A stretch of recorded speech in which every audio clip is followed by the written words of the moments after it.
भारत की जो सबसे बड़ी शिक्षा है, जहाँ से शिक्षा प्रकट हुई, वैसे प्रकट तो शिक्षा हर जगह से होती है, लेकिन भारत में शिक्षा प्रकट हुई लिखा भी गया है।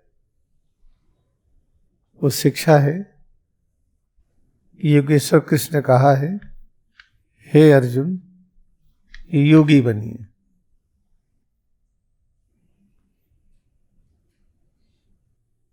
योगी बनिए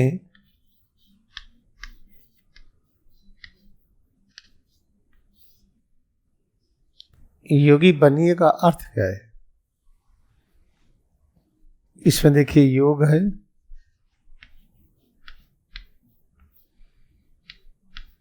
योग में ई की मात्रा है और बड़ी ई दो छोटी ई से मिलकर के बना है।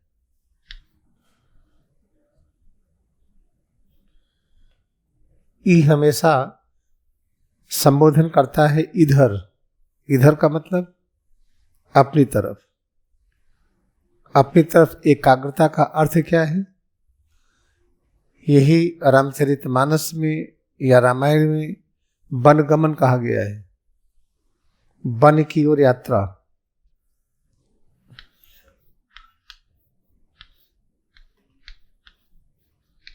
जो वनगमन है वो यही यात्रा है।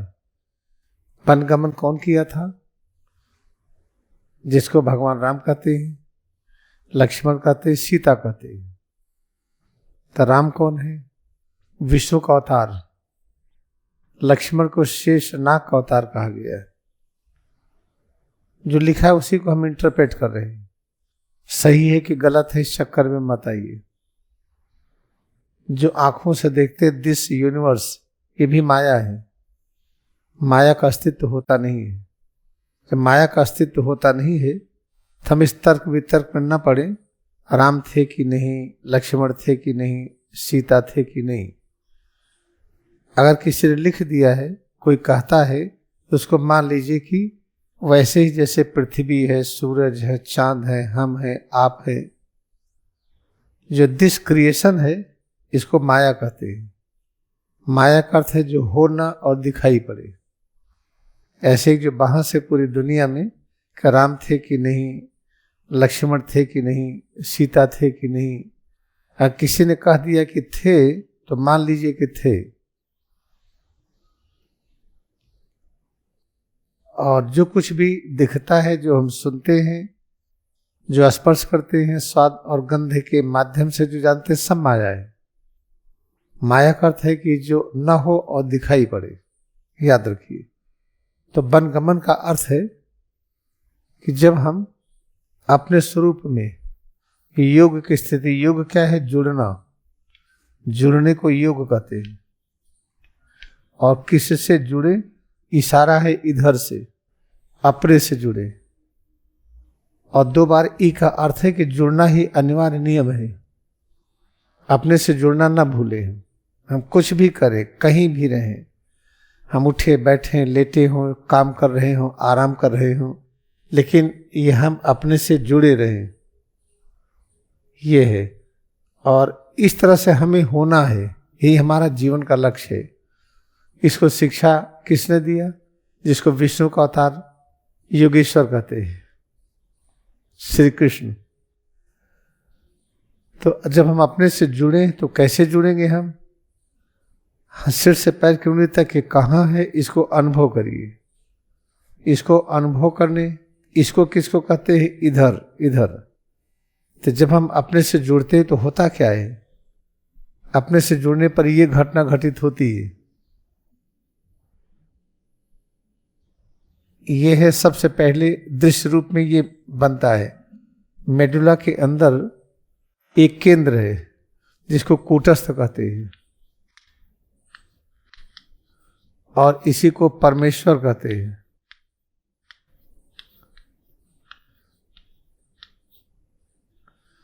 हम जो बताते हैं इसको इसलिए भी मान लेना है कि स्वामी तीर्थेश्वर गिरी ने लिखा है, जिनके अंदर में परमहंस योगानंद वर्षों तक ट्रेनिंग किए और अंत तक उनको गाइड करते रहे।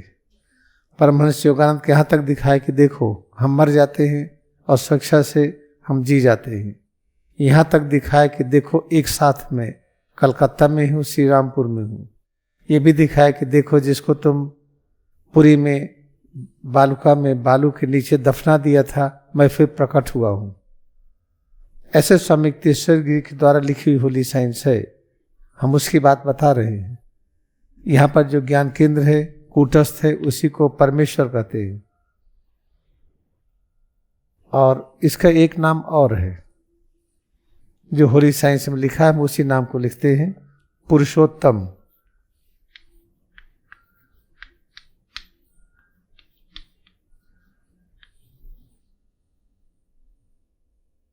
भगवान राम को पुरुषोत्तम क्यों कहते हैं? क्योंकि लक्ष्मण सीता के साथ वनगमन गए, अकेले नहीं। वनगमन क्या है? अपने अंदर एकाग्रता बढ़ाते हैं। तो जो शक्ति इस मेडुला में कूटस्थ के रूप में प्रकट हुई, जिसको पुरुषोत्तम कहते हैं, जिसको कूटस्थ कहते हैं, ये शक्ति फिर बहती है सिर और रीढ़ के अंदर, ऊपर से नीचे बहती है, फिर भ्रूमध्य की ओर, फिर सहस्रार की ओर। इस तरह से ये बहती है, वापस आती है। ये घटना घटित होती है जब अपने में एकाग्र होते हैं। तो यहाँ से शक्ति जब बह करके बाहर जाती है स्पाइनल नर्व के द्वारा, तो अधिकांश शक्ति लौट आती है। चलिए, अधिकांश लौट आई, 1 2 3 4 5, 5 गई, 4 लौट आई। इसी को वनगमन कहते हैं। सिर और रीढ़ के अंदर की जगह को ईडन गार्डन कहते हैं। इसके अंदर जब हमारी शक्ति वापस आई तो इसी को वनगमन कहते हैं। तो जब हम अपने से जुड़े हैं तो वनगमन की यात्रा होती है। तो वनगमन की यात्रा होती है तो क्या घटना घटित होती है? जो भगवान राम थे, क्या घटना घटित हुई? अंत में रावण ने राम राम कहा। रावण थे कि नहीं थे? किसी ने लिख दिया है तो मान लीजिए कि थे, क्योंकि हम आपको देखते हैं, आप हैं नहीं लेकिन दिखाई पड़ते हैं। आपका रूप क्या है? आप सर्वव्यापी हैं, आपकी फोटो नहीं ली जा सकती। आप इतने बड़े हैं कि आपकी फोटो संभव ही नहीं है। आपका चित्र भी नहीं बना सकते हैं, लेकिन आपको देखते हैं फिर भी हम। जैसे आपके वास्तविक स्वरूप की फोटो नहीं ले सकते हैं हम, आप सर्वव्यापी हैं, तब भी हम मानते हैं कि आप ये हैं। ऐसे रावण थे कि नहीं थे? इस झंझट में ना आकर के मान लीजिए कि थे तो राम ने क्या किया? रावण को जो कुछ भी किया, अंत में रावण ने राम राम कहा। राम राम कहने का मतलब कि रावण ही राम में बदल गया, और रावण राम में बदल गया। इसका अर्थ क्या है? इसका अर्थ यहां से समझिए।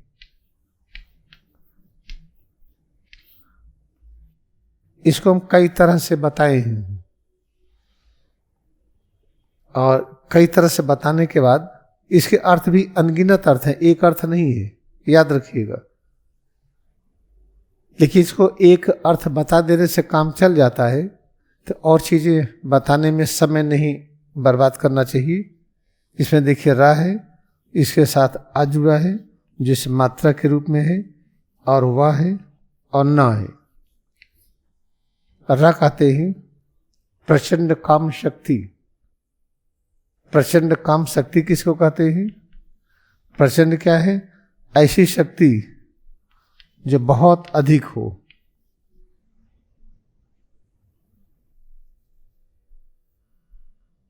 काम शक्ति किसको कहते हैं? सुनने की क्रिया।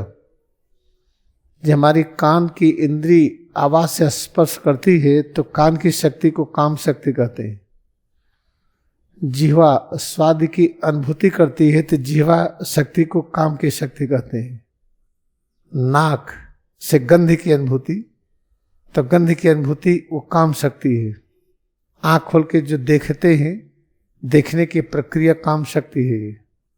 जब स्पर्श करते हैं तो भी काम शक्ति है। प्रचंड काम शक्ति का अर्थ क्या है? हम दूर तक देख लें। कहाँ तक देख लें? कहाँ दूर तक? जिसको कहते हैं अनंत। जब हम इंद्रियों से हम अनंत की अनुभूति कर लें तो उसको रा कहते हैं।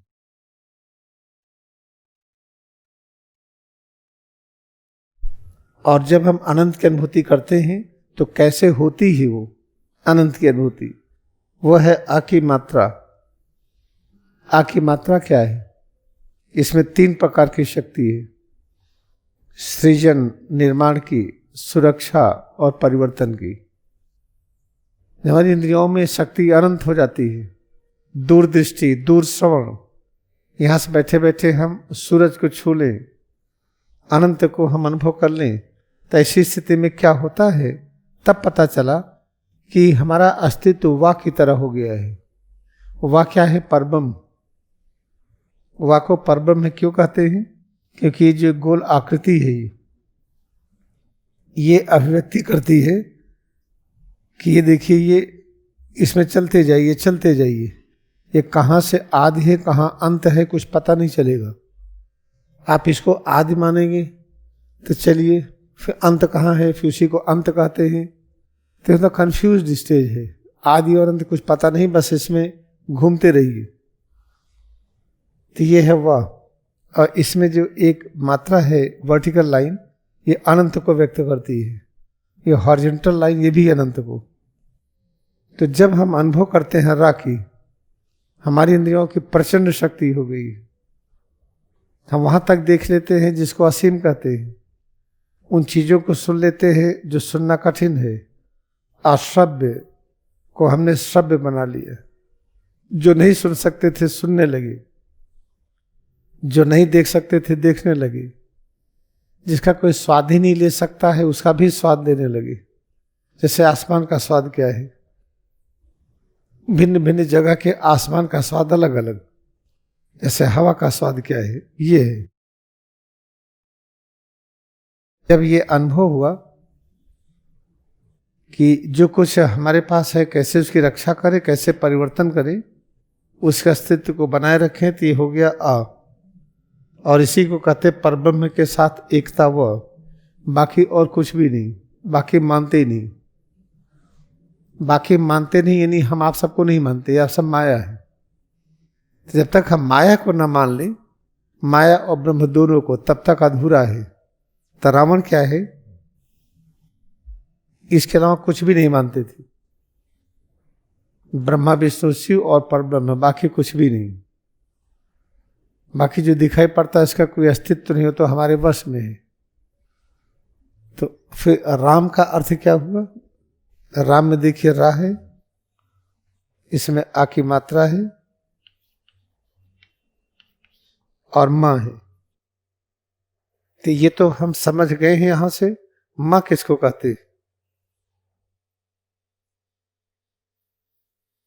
मां कहते हैं कोई चीज एकदम छोटी हो, वो चीज एकदम बड़ी हो।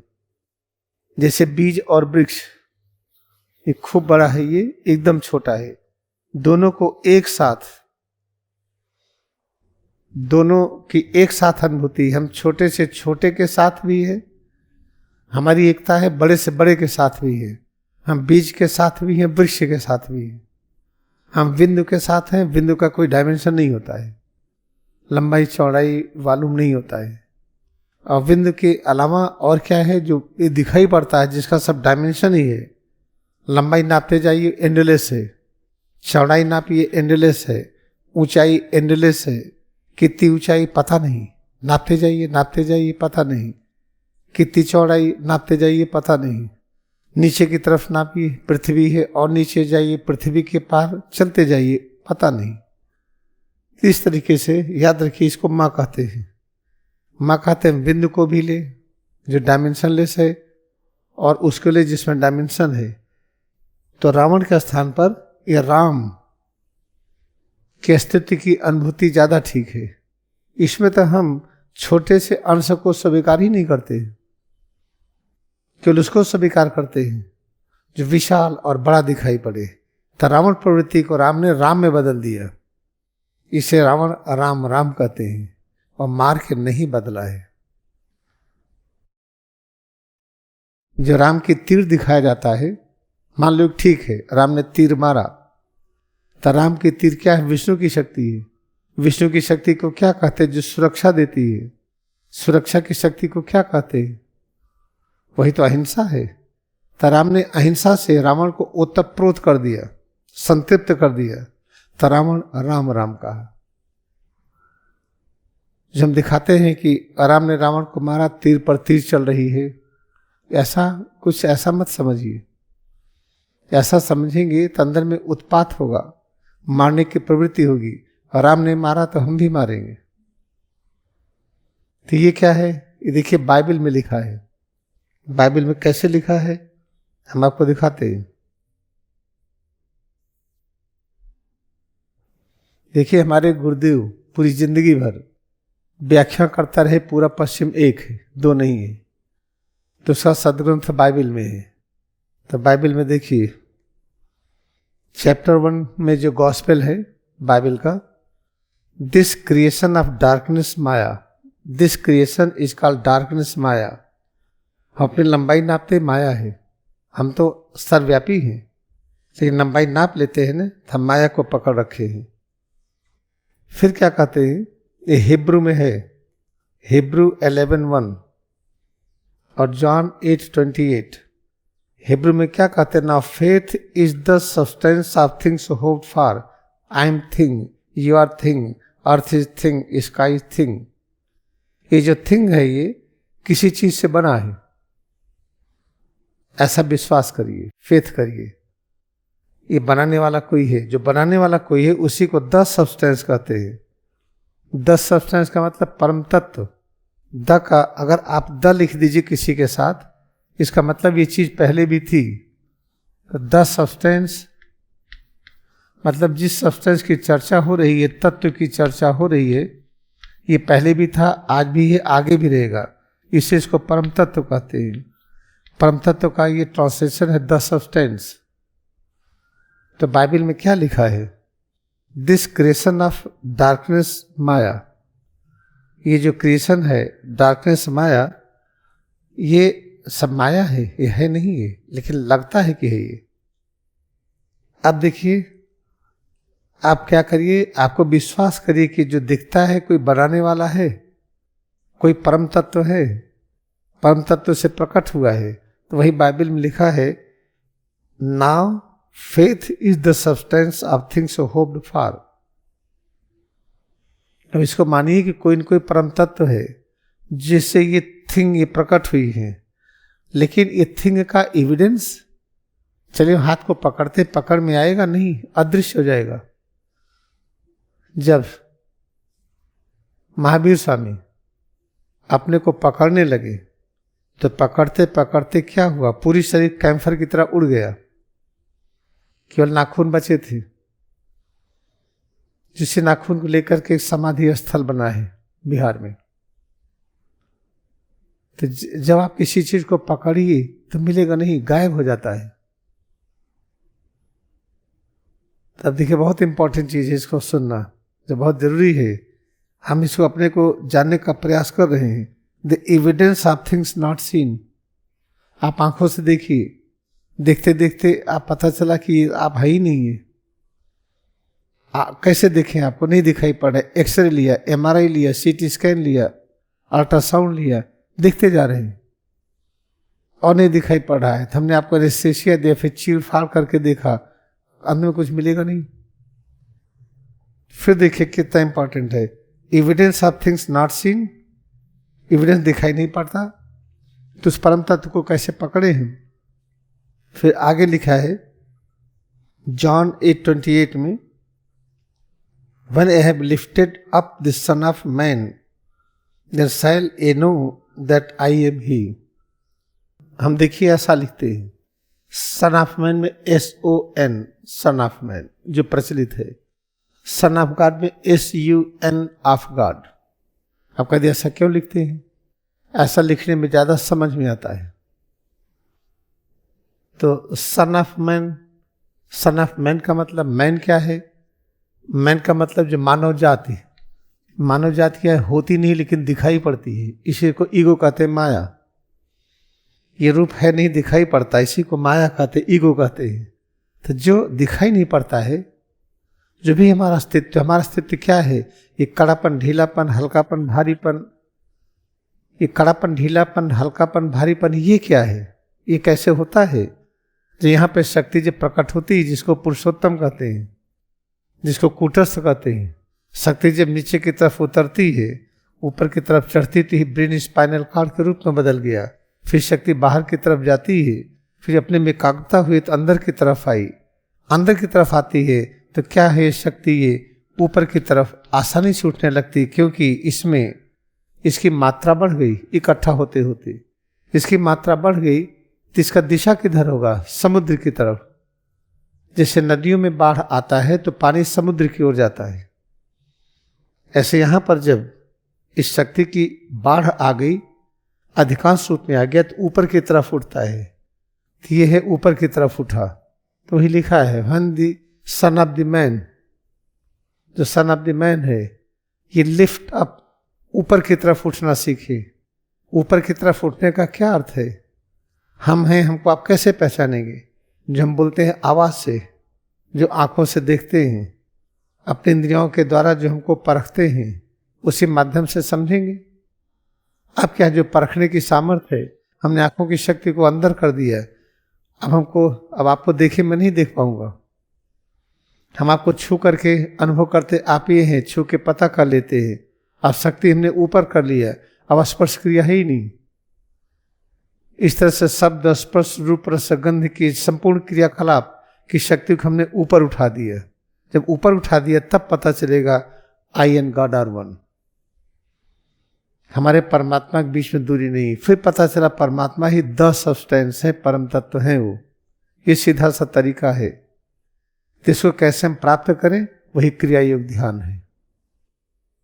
अभी आपको अभ्यास हम देंगे।